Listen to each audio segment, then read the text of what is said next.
Hey guys, welcome back to another episode of Why No One Plays. Throughout the series, I spent most of my time in top jungle and mid without really covering too many AD carries or supports. That's mainly because Riot's Battles team tends to give special attention to the bot lane to cycle in pretty much every champion, so you sort of see everyone give or take at least once a year. But there are a few supports that have noticeably dropped off in play rate over the years, and so let's start off by talking about Braum, the heart of Freljord, and the champion everyone loves. If this is your first time watching Why No One Plays, I want to make a quick disclaimer that the title is not meant to be taken literally. Obviously there are Braum players, but not too many, especially in the past couple of years. My goal with the series is to raise more awareness of the champion by analyzing why their gameplay or design doesn't appeal to many players. So for all the Braum mains out there, this is not meant to be a personal attack. He's such a good guy, come on, who doesn't want to have a beer with him? But anyways, let's get started. Between the two tank subclasses, Vanguard and Wardens, it's well known that the latter doesn't get too much time in the spotlight. Just to refresh your memory, because it's been a while since my last tank episode, Vanguards are your engaged tanks like Malphite, Nautilus, Leona, Sejuani and such. They're focused on hard frontal assaults and generally are the ones to start fights. Usually they come with higher base damage in their abilities as well, so they can chunk a lot of squishy targets. In exchange, most of their defensive capability is locked only to them. So while they are meant to help their team start a fight, they're generally selfish champions and provide no benefit for their allies outside of the crowd control they bring, which usually is enough. If the Vanguards are your team's swords, then Wardens are your team's shields. These guys and girl are packed with more protective and disruptive abilities to keep your squishy carries safe from any attacks headed their way. Now in theory, Wardens typically have much less damage than Vanguards, but I disagree because Galio, Shen, and Poppy are notorious for putting on a lot more pain than they honestly should. But then again, it depends on how they're built. On the other hand, Tahm Kench, Taric, and Braum don't offer the same kind of oomph, but they more than make up for it by having unique yet very effective forms of disruption. Sadly, their defense isn't nearly enough to make up for their crippling lack of offense. I talked about Tahm Kench already in the past, and as you can no doubt surmise from the poll that voted on Braum, Taric will be coming soon as well. Wardens in general are also a dying archetype. Aside from there being literally only 6 in the game, they struggle to see much play rate on account of being a hybridization of tanks and enchanters, though they don't excel at either one. Aside from Taric, Braum is the epitome of the Warden class. His playstyle is identical to tanks in most PvE games like MMOs, drawing aggro from enemy attacks so the DPSers on his team can deal damage without fear of being destroyed. His kit is specifically designed to mitigate the enemy team's pressure while simultaneously amplifying his own team's pressure. All things considered, he executes this rather competently. At first glance, it might be kind of confusing why you wouldn't want to have someone like Braum on your team. And it's not necessarily because he's a weak champion or has a bad design. Both of those are false. He has a very good design. But as I mentioned with Why No One Plays Taliyah, it's not so much how well they're made, it's whether or not it feels good to play and whether or not they can handle as many circumstances as possible. Over the years, his play rate has been gradually getting worse. Apart from a small blip in early Season 8 where he shot up to 15% for a few patches, he's been on a consistent downward trend for pretty much 5 years since the end of the tank meta. And this is through no fault of his own, but rather how the game has evolved over time.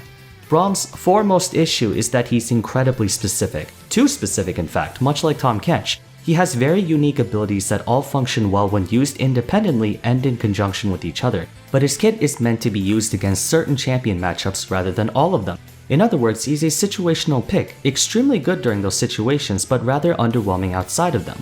His most iconic ability is Unbreakable, which raises a giant shield in a target direction, completely negating the first instance of damage dealt, and for a few seconds, all projectile attacks whose line of fire crosses the shield are intercepted by Braum and deal reduced damage. And that includes point-and-click attacks meant to strike someone behind him. One of the most versatile defensive abilities in the game. While 2 other champions in the game also have projectile nullification, Braum's is arguably the best one, as unlike Yasuo's Wind Wall, he can move while casting the ability, and unlike Samira's Blade Whirl, Braum's lasts way longer. This attack can be used for either aggression or retreat, because if you're staring down a Misfortune ultimate, you can pop this shield and your teammates can close the gap without taking a single hit. If the enemy Ezreal or Draven is trying to snipe out a low health teammate from afar, you can put the shield up and keep them safe. Unbreakable is a fantastic ability with near infinite value because you literally turn into a walking shield for your team. And if timed correctly, you can use it to completely stop a single critical attack. Yes, it can even block things like Darius or Garen ultimate. Problem is, this of course only works against enemy champions with projectiles. It still does a good job as a defensive tool for Braum, but it does nothing to stop a Malphite or a Mumu ultimate from smashing your entire team. The same holds true for his W, Stand Behind Me. Braum dashes to a nearby ally, positioning him between them and the nearest enemy champion while giving himself and the ally bonus armor and magic resist. Given Unbreakable only faces a set direction, Stand Behind Me does a good job putting you in an ideal spot to set up your shield. But because he can only use this dash on allied units, it inadvertently makes things easier for AoE attacks such as once again a Mumu or a Malphite. It might sound nitpicky given other champions also have ally dashes like Lee Sin, but all Stand Behind Me does is make your teammates slightly tankier for a few seconds. It's a noteworthy amount of durability to be fair, but the point of Braum's W is to make it easy to set up his E, but that doesn't really matter against champions without projectiles. Intrinsically, Braum is specifically meant as a counter pick and not a generalist. Against champions he counters, he can potentially outperform any other support in the game, but outside of that he's below average at best. Despite being a warden whose job is to disrupt enemies, Braum actually lacks any immediate crowd control in his kit outside of his ultimate, which isn't a weakness known only to him, but definitely a weakness otherwise. He has a very interesting way of locking down enemy threats, but it takes time to occur, and despite Unbreakable's immense potential impact, it only works in a target direction. Champions with very high mobility can put some distance between themselves and Braum's team, preventing them from being CC'd. And divers and assassins can often straight up ignore Braum by dashing right past him to go after his carries, which is ironic because wardens are meant to counter those two subclasses. Concussive Blows is a passive so many tank supports wish they had. Anytime Braum attacks a target or lands Winter's Bite, a stack is applied to that champion. 3 subsequent attacks from him and or his teammates results in a stun that lasts a pretty long time. Braum can literally give anyone on his team a stun just by tapping someone with a basic attack or Q, and the only condition to activate the stun is to hit them a few more times. Naturally, this makes him synergize incredibly well with high attack speed and on-hit champions like Lucian who can get a lot of hits in quickly. But the fact remains, it's not an instant stun. No matter how fast his allies can get 4 stacks of concussive blows, it doesn't happen immediately, allowing assassins even the slightest window of opportunity to one-shot your team's carry before they get stunned. Again, it's still an incredible passive that provides much needed crowd control to your entire team, but it isn't an instant cast like Leona's Shield of Daybreak or Alistar's Headbutt Pulverize combo. He also has a hard time protecting his teammates if the enemy champion gets into melee range, aside from the fact that Unbreakable becomes useless if said champion gets in between Braum and whoever he's trying to protect. Before, he actually did have a Get Off Me tool with Glacial Fissure, a huge AoE knockup that also sends a Path of Ice in a target direction.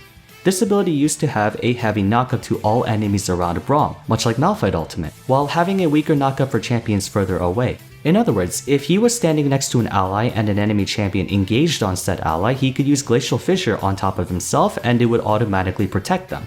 But now it's been reversed. Glacial Fissure's displacement is stronger against distanced enemies but weaker against those close up. Braum has an inherent weakness against melee champions because he's specifically designed to stop ranged attacks. That's not to say he can't do a single thing against divers and assassins, but again, he's not nearly as effective as the likes of Rel, Leona, and Alistar who are way faster at applying their crowd control. Now normally, that alone wouldn't hold enough water to affect his play rate, as his strengths more than make up for it. Making the most out of Braum's utility is not up to him, but rather his teammates, which is difficult to pull off in ranked where everyone except support is really only concerned about themselves. His defensive support is only as good as his teammates are, meaning even if he counters the enemy team, it doesn't matter if his own team doesn't pay attention to what he's doing and where he is. Moreover, Braum has pitiful damage, far less than the average Vanguard who can at least chunk squishy targets a decent amount, so he needs to play with AD carries who can pump out a lot of DPS to make up for the loss of offensive pressure. Concussive Blows requires 4 auto attacks for the stun to connect, but Braum can't do this easily on his own because of his slow attack speed. Meaning, his teammates need to be aware of whoever he's hitting so they can get that stun quickly. Stand Behind Me allows Braum to quickly dash to an allied champion to beef them up and prepare Unbreakable if they're being gunned down by enemy fire. But your low health teammate might not be paying attention to where you are and run away from you instead of towards you out of panic, making it much harder to do your job to help them. Now, I understand this dilemma applies to every support, but bear with me here. Lastly, Unbreakable. Again, extremely useful defensive tool and can block a lot of damage, but your carries need to have the presence of mind to stand behind your shield in a fight to get that protection. Kind of like how one way to identify a good Yasuo from a bad one is how well they use Wind Wall to shield themselves from ranged attacks. If your carries decide to move to the side, or worse, walk right past your shield blocking the enemy Jinx rockets, then your worth goes down the drain. This is why Braum is often seen more commonly in pro play where everyone is communicating with each other, because he works best when his teammates are paying attention to what he's doing. The difference between Braum and an enchanter support like Lulu is that whoever Lulu is supporting generally doesn't need to pay any attention to her aside from their proximity to her. They just get shields and buffs and can focus only on whoever they're attacking. But for Braum, his teammates have to actively pay attention to who he's targeting, what he's doing, when he's doing it, and where he's doing it, which very few people have the presence of mind to do so. Braum is similar to Zilean, where by playing him, you essentially give your teammates more agency by sacrificing your own. It doesn't do you any good when it comes to consistency. However, Braum is one of the best tank supports to play if you duo with your AD carry, since that means you can ensure at least one person will be able to take full advantage of your capabilities. The final problem Braum has is just not him. In fact, you'll be seeing this exact same issue with Taric when I cover him in the future. Everyone knows the adage, the best defense is a strong offense, and in a game like League of Legends, truer words have never been spoken. Braum's playstyle is almost purely defensive support in a game that rewards offensive play and often punishes passive play. In the eyes of most support mains who play tanks, there is no situation where he excels that can't also just be handled with hard engage. For example, Braum is really good against projectile-focused champions like AD carries and mages because he can cover his allies from enemy fire. But by that logic, another way to do that is to play Leona, Nautilus, or Thresh and just smash the enemy team to pieces with stuns and knockups. Braum can augment his allies with a stun simply by attacking enemies, but by that logic, another way to do that is to play Leona, Nautilus, or Thresh and just smash the enemy team to pieces with stuns and knockups. Braum can provide a good defensive boost to make his carries more resilient to enemy attacks, but by that logic, another way to do that is to play Leona, Nautilus, or Thresh and just smash the enemy team to pieces with stuns and knockups. When you think of literally any champion besides Olaf, the easiest way to counter them is crowd control. In League of Legends, crowd control is the strongest mechanic in the game because it does everything. Crowd control equals free damage, crowd control equals protection, crowd control equals engage, crowd control equals disengage. The main problem with Wardens is that in a lot of cases, Vanguards can potentially just outperform them by simply smashing the enemy team to pieces with stuns and knockups. It may sound silly that I'm repeating myself, but think of any hypercarry or high threat champion that had their pressure reduced to 0 with crowd control. Enemy team has a 6-item Kog'Maw who can melt your entire team? Boom, Flash Malphite ultimate, there you go. To many players, Braum just feels like an alternative solution to a problem, not a better solution to a problem. In the current state of League of Legends, Wardens are completely overshadowed by Vanguards and Enchanters because Vanguards have way more available and immediate crowd control, while Enchanters can defend their allies while giving them offensive boosts such as attack speed, attack damage, movement speed, and shields. In this case, shields being free bonus health. As it stands, for Wardens to become popular in the meta again, they have to bring something that matches or supersedes crowd control, but that can often lead to many situations where you can abuse that for the wrong reasons, like cheese strategies such as Master Yi and Taric Gold Funnel, or Tahm Kench and Fasting Senna bot lane, which aren't too healthy for the game either. It's a bit of a tricky spot, and I myself don't know of a way to handle this. Maybe you might. Let me know in the comments down below what you think can be done to restore our 6-pack mustache main to his former glory.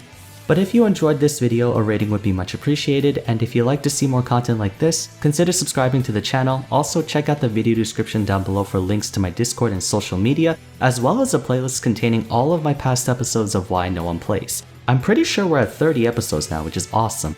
But that's it for today, thank you all so much for watching, and I'll see you again soon for the next one. Take care.